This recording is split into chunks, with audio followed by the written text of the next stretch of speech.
8 दिसंबर यानी रविवार की सुबह सीरिया की राजधानी दमिश्क पर 11 दिनों से लड़ रहे विद्रोही गुटों का कब्जा हो गया। दोपहर तक खबर आई कि राष्ट्रपति बशर अल असद देश छोड़कर भाग चुके हैं। रिपोर्ट्स में दावा किया गया कि परिवार के साथ असद रूस की राजधानी मॉस्को पहुंच गए। हफ्ते भर पहले तक देश के एक बड़े हिस्से पर अल असद सरकार का नियंत्रण था, फिर अचानक सब कुछ कैसे बदल गया, इस गृह युद्ध की जड़ में क्या है और आगे क्या होगा, जानेंगे आज के एक्सप्लेनर में। और कुछ सवाल तो पहला सवाल, सीरिया में गृह युद्ध का माहौल कैसे बना और शुरुआत कहां से हुई? सीरिया की मौजूदा तस्वीर के बनने की शुरुआत 2011 में हुई। 13 साल पहले अरब स्प्रिंग के दौरान सीरिया में सरकार का विरोध शुरू हुआ, जो खूनी संघर्ष में तब्दील हो गया। विरोध करने वालों का मानना था कि सीरियाई राष्ट्रपति बशर अल असद अल्पसंख्यक अलावी समुदाय के पक्षपाती हैं।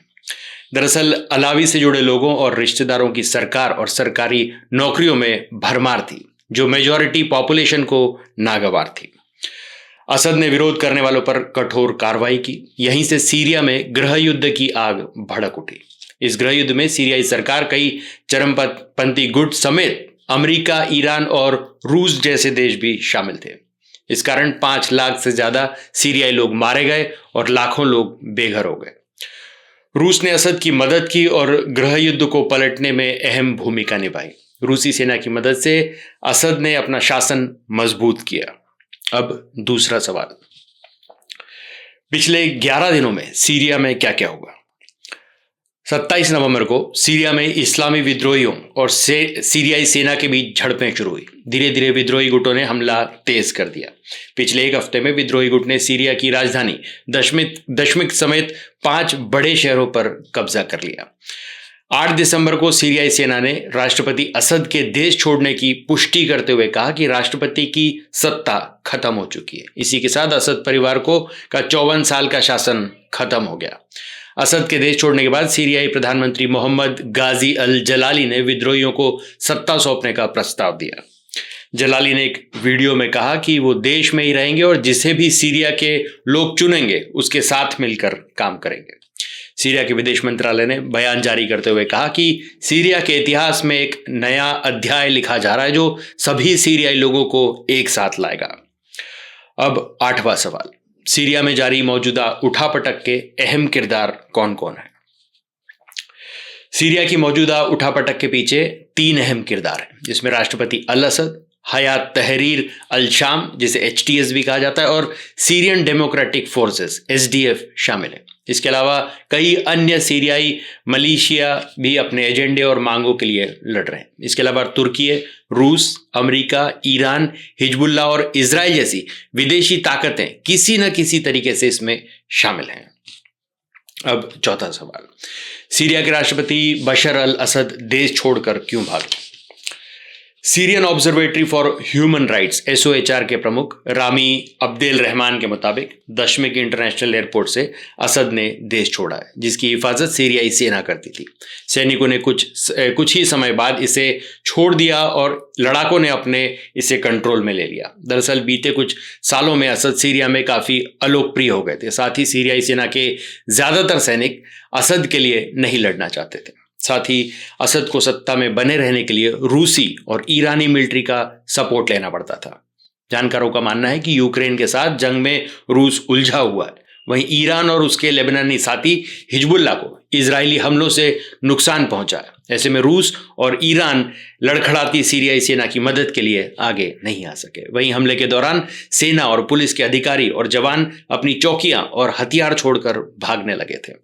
विद्रोहियों ने राजधानी दमिश्क तक पर कब्जा कर लिया था। साथ ही सीरिया में बढ़ती महंगाई और कमजोर अर्थव्यवस्था ने सरकार को और कमजोर कर दिया था।